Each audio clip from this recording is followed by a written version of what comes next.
Welcome back, ladies and gentlemen. It's Alan Smith, and today I'm going to show you some of my coverage from Cold Wars 2019 in Lancaster, Pennsylvania. This is day one, and this was my first historical wargaming convention. Now, I have been to Origins here in Columbus, Ohio a couple of times, which is a big gaming convention, but it's not historical gaming. And that is what the Cold Wars is all about.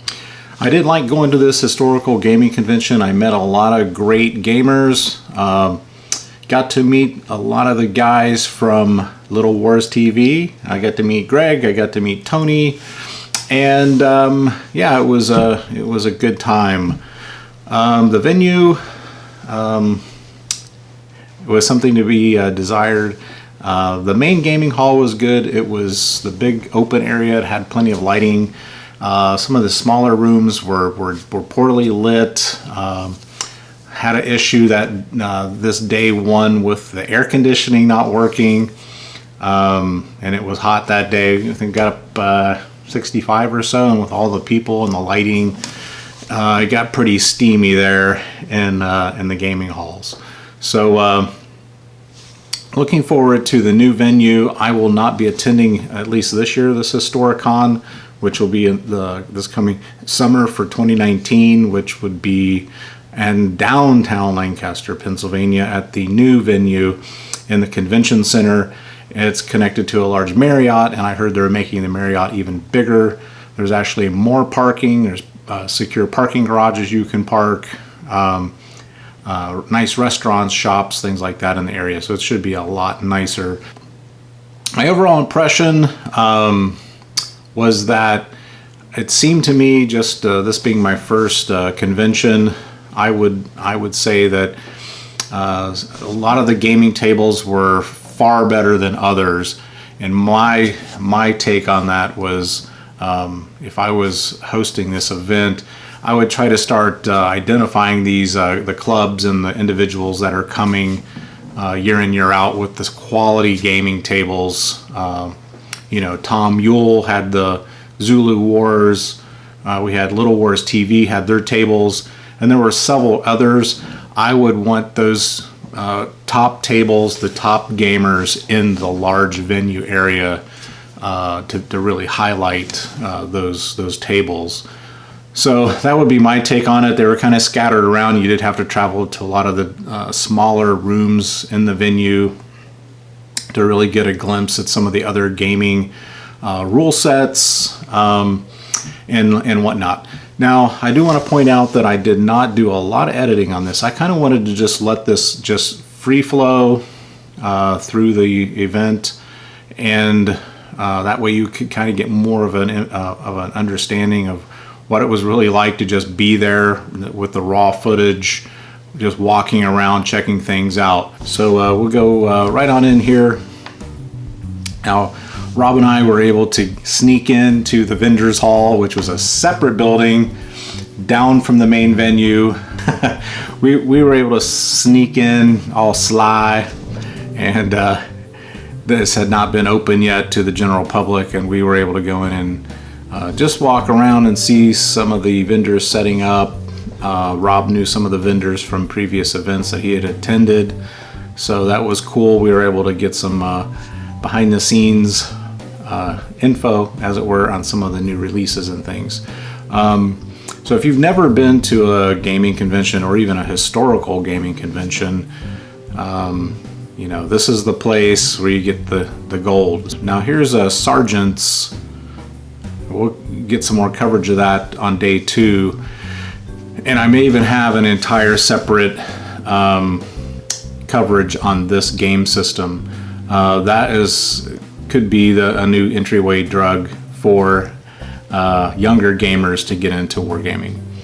So yeah, so we walked around the Vendors Hall here. It was a lot of fun. You see, some of them were smart, got there a day early and had already set up. And then yeah, just lots of stuff to look at. I was very strategic on what I was going for this convention. just getting into 15 millimeter American War of Independence, I was really on a mission to go to Old Glory. Excuse me. When Old Glory opened up, I had a list of things I wanted to fill out my British and Continental armies.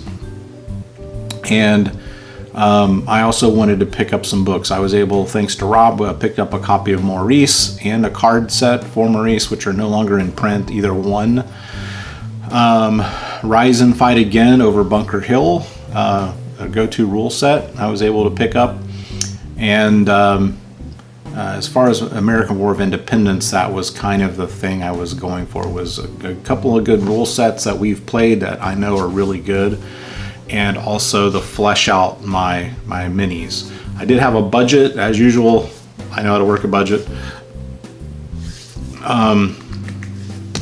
Even working all these years and getting to the point where I do have a good income, I got a lot of irons in the fire, so to speak. So I do highly recommend, if you're going to a convention, kind of get a budget down, kind of get a plan for what you're looking for, to flesh out things that you're doing, or some kind of a new game system or something that you're looking to get into, because you can get into trouble real fast here.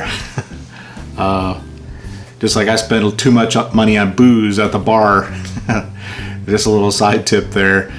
Now, one way to help with this is you go in with cash, right? Go with cash, then you only spend the cash. If you got a card, which most of us have now, you can get into real trouble. When I did go to the bar, I did have cash, so I could cap it out a little bit, so I wasn't spending too much. But yeah, word for the wise there. Kind of have a game plan, going with some sort of a laundry list, so to speak, a budget, money budget, for what you have to spend. So you don't come home and you're down in the dumps. And don't overbuy too. That's another thing I've learned over these years getting into this hobby, is don't overbuy, because then the stuff just sits and a lot of times you don't even get to it. So just be strategic.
Now here we go. We'll just give you a little commentary here. Coming into this is the main gaming hall I was describing, and you can see how much bigger it is. They've got new lighting installed, so the lighting in here is really good. There was a door in the back of the main gaming hall where we could let some fresh air in when it was really hot. This was on Friday, and it just got so stuffy in there. The AC wasn't working. Who knows?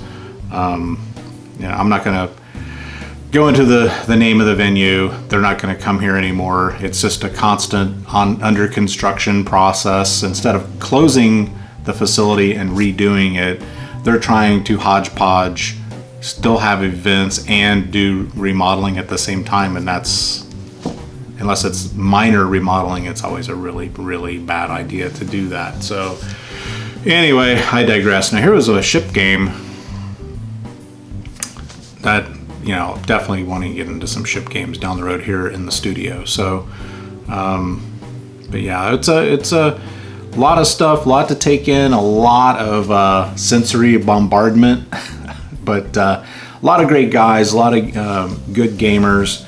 But I did want to point out one thing here, guys. It's going to be another theme of this channel, and that's mostly 40 and above, 35 maybe and above crowd here. Now I was talking to some of the guys from Little Wars TV, and there was some comments being made about how every year the attendance seems to be going down at a lot of these historical gaming events, and that's a big problem. And you notice there's not a lot of young people here. Now later, I think on day 2, they did have some junior ROTC kids come in.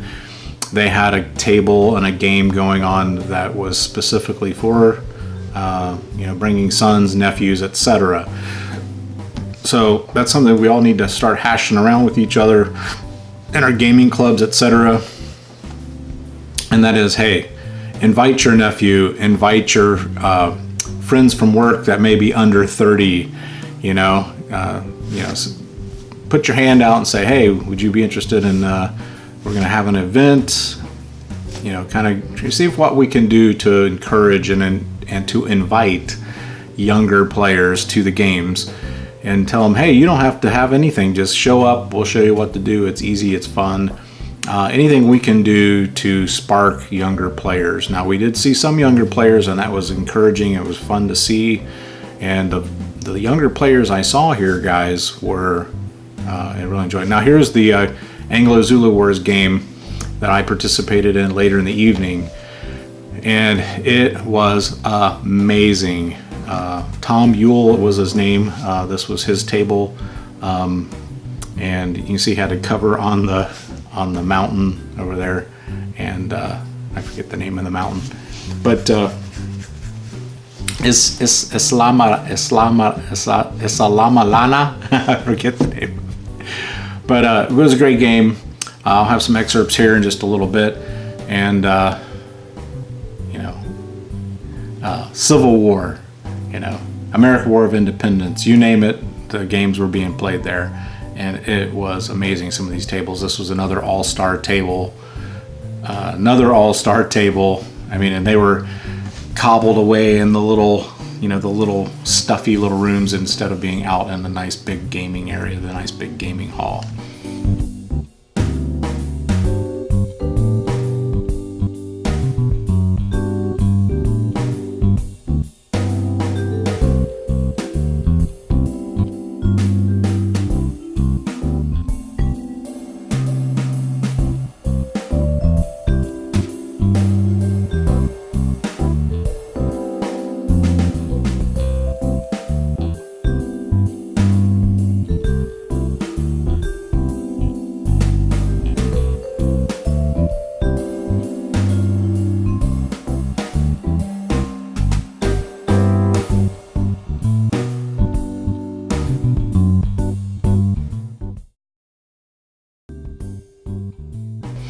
Okay, now here we are coming in. They had just officially opened up the vendors hall, and we were in with the mob, and everyone's making their way in. You can see here everything's on. We had the booth here selling DVDs of various types of war movies and action movies. Lots of hard to find things. Like I said, I was up at the bar at one point, and Rob was back down in the vendor's hall and texted me that he had found a copy of Maurice, a great rule set for AWI, and the card set, and he grabbed those for me, so that was awesome. But lots of things like that. If you're looking for more out of print, hard to find stuff, you can find it at these types of events. You know, and a lot of unique things too that you're not just going to find in any hobby shop. And a lot of new vendors, you know, they're just coming out with new stuff, new figs, new things, and they're really not out, you know, out in mainstream yet. So a lot of opportunities to grab cool stuff.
All right, now here I am at my spot on the table for the Zulu War, and I had my own contingent of Zulu warriors. And you see that interesting dice rolling contraption. It's called a Tupperware container. What a great idea, huh? Put your dice in there. They're not going to go all over the floor. Gives me some ideas, but I digress. Now, I was sitting next to another guy. I think I do show him here. He looks exactly like Gavin McInnes. I couldn't get over it. Anyways, he must have been his twin brother, but this was my view of the table. That was my contingent of Zulu warriors. And you can see I had come up on the scout patrol from the British, and they were at this point fleeing from me. I didn't combat those guys. I did fight through them, and by the time we got through with that, the other guys, the other Zulu warriors at the end of the table, had reached the objective, which was the British camp, and seized the British flag, so the game was over. So that's as far as I got on my end of the table here, but this was one of those epic tables that you rarely get to play on. When we finish the Gamers Den here, these are the type of battles I want to do, where there's some preparation. It's more of a big scenario game, where we can get together and really have an epic battle instead of just a run-of-the-mill, off-the-cuff type of game. I think these games are a lot funner. Rob does a lot of those. We've gone to his place and played games like that where he's taken 2-3 months to literally develop the game and the scenario, and it's a lot of fun to play like that. So that's the goal here, and at least in our gamers den. So you can see here what a great view of this game, and it was a real privilege to get to play. Now stay tuned. Here when I get some more time, I'm going to edit and put up the day 2 footage, and look forward to that. And I want to thank everybody for coming along for the ride today. Remember, keep your head up, keep moving forward. And for God's sake, don't stop gaming. Ciao.